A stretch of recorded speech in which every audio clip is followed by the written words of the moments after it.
Hello बच्चों, चलिए प्रश्न को पढ़ते हैं और समझते हैं। यदि बिंदु 1,1 से रेखा A X minus B Y plus C बराबर 0 पर डाले गए लंब की लंबाई एक मात्रक है तो सिद्ध कीजिए कि 1/a minus 1/b plus 1/c बराबर c/2ab होगा। यह हमें सिद्ध करना है। प्रश्न की हम सबसे पहले मुख्य अवधारणा लिख लेते हैं। तो प्रश्न के लिए हमारी मुख्य अवधारणा, जिसकी सहायता से हम इस प्रश्न को हल करेंगे। ठीक है बच्चों, तो मुख्य अवधारणा में हम एक बात लिखने वाले हैं कि यदि या फिर बिंदु x1, y1 से रेखा A X plus B Y plus C बराबर 0 की लंबवत दूरी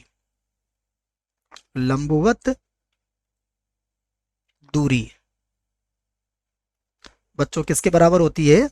ये बराबर होती है A X one B Y one plus का सी और वर्गमूल के अंदर आ जाएगा हमारे पास a की घात 2 प्लस b की घात 2। ये सूत्र है बच्चों। हमें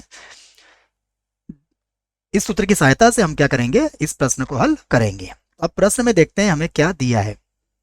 तो ये हमने लिख लिया, दिया है। तो प्रश्न में हमें एक तो बिंदु दिया है। देखो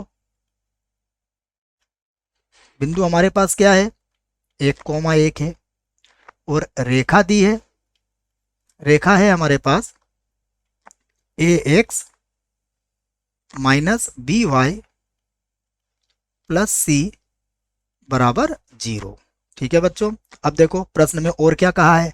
प्रश्न में कहा है कि जो हमारी दूरी है वो क्या है, 1 है। तो लंब की लंबाई हम कह सकते हैं, लंब की लंबाई हमें कितनी दी हुई है बच्चों? लंब की लंबाई है हमारी 1 मात्रक। तो ये बराबर 1 हो गया। अब देखो यहां पर हम लगाएंगे मापांक और अब 1,1 हमें दिया हुआ है, सूत्र भी हमने लिख लिया है। तो देखो यहाँ x की जगह पर कितना आ जाएगा, 1। तो ये होगा a और x की जगह पर 1 आएगा, माइनस b, y की जगह पर भी 1 आएगा और प्लस हो जाएगा c। ठीक है, ये हमने सूत्र लगा दिया है। और वर्गमूल के अंदर हमारे पास क्या आ जाएगा, a की घात 2 और माइनस b की घात 2, माइनस b की घात 2। ठीक है बच्चों, और बराबर कितना है हमारे पास, 1 है। ठीक है, अब हम क्या करेंगे, b की घात 2 तो b हो जाएगा। तो ये बनेगा हमारा a माइनस बी प्लस सी। तो ये बनेगा हमारा a माइनस बी प्लस सी और वर्गमूल के अंदर होगा हमारे पास a की घात 2 प्लस b की घात 2। ठीक है बच्चों, और ये जो है किसके बराबर है, 1 के बराबर है। अब हम क्या करते हैं, दोनों पक्षों का वर्ग कर देते हैं। ठीक है, तो हम इसको लिख सकते हैं, दोनों पक्षों का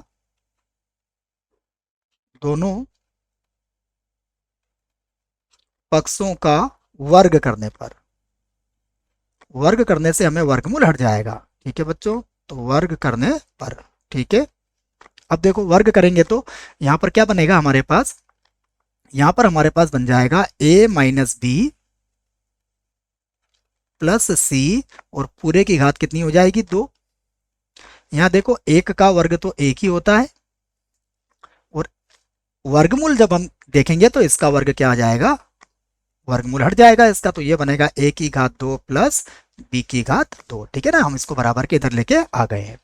अब हमें इसको सूत्र से खोलना पड़ेगा। देखो तो ये हमारे पास सूत्र होता है, सूत्र में लिख देता हूं आपके सामने। सूत्र क्या होता है, x plus Y plus Z की घात अगर 2 है तो इसका सूत्र बनता है x की घात 2 y की घात 2 z की घात 2 प्लस होता है 2xy, फिर होता है 2yz और फिर होता है 2zx। ठीक है बच्चों, तो ये हमारे पास सूत्र होता है जो आपको याद रखना पड़ेगा। ठीक है, तो अब देखिए फिर से हम लोग a माइनस बी प्लस सी को सूत्र से खोलते हैं। तो क्या बनेगा, ये बनेगा हमारे पास a की घात 2, देखो माइनस b की घात 2 तो प्लस ही बनेगा, b की घात 2, फिर बनेगा c की घात 2, फिर बनेगा 2ab, तो ये माइनस का आ जाएगा 2ab क्योंकि b माइनस का है, फिर होगा माइनस का 2bc और फिर होगा प्लस का 2ac। ठीक है बच्चों, तो बराबर कितना आ जाएगा, a की घात 2 और b की घात 2। तो देखो a की घात 2 और b की घात 2 ये तो आपस में कट जाएगा। अब यहाँ देखो आप सभी को बराबर के इधर लेके आ जाओ, तो c की घात 2 बराबर क्या आएगा, देखो c की घात 2 बराबर हो जाएगा 2ab प्लस का होगा 2bc और माइनस का होगा 2ac। ठीक है बच्चों, अब हम क्या करते हैं, सिद्ध करने के लिए हम ए बी सी का भाग लगा देते हैं। तो हम क्या कहते हैं, ए बी सी का भाग देने पर, ठीक है बच्चों, और 2 भी हटाना है तो 2 ए बी सी का भाग लगा दो बच्चों। तो देखो जब यहाँ 2 ए बी सी का भाग लगाएंगे तो ये होगा सी की घात 2 और बटे में कितना आएगा, 2ab बराबर ये है 2ab और इसके बटे में भी कितना आएगा, 2abc। यहाँ भी देखो ये होगा 2bc और यहाँ भी बटे में कितना आएगा, 2abc और यहाँ देखो माइनस का है 2ac तो यहाँ भी बटे में कितना आएगा, 2abc। ठीक है बच्चों, तो अब देखो हमारे पास क्या बचा, हमारा c से c कट गया तो हमारे पास बचा c बटा 2ab। ठीक है, यहाँ देखो 2ab से 2ab कटा तो ये बचा 1 बटा c। यहाँ बचा हमारे पास देखो bc से bc कट जाएगा तो 1 बटा a और यहाँ बचा हमारे पास 1 बटा b। तो बच्चों देखो हमें यही सिद्ध करना था, हमने लिख दिया यहाँ पर सिद्ध हुआ। ठीक है बच्चों, सिद्ध हुआ। आशा करता हूँ आपको इस प्रश्न का उत्तर समझ में आया होगा। धन्यवाद।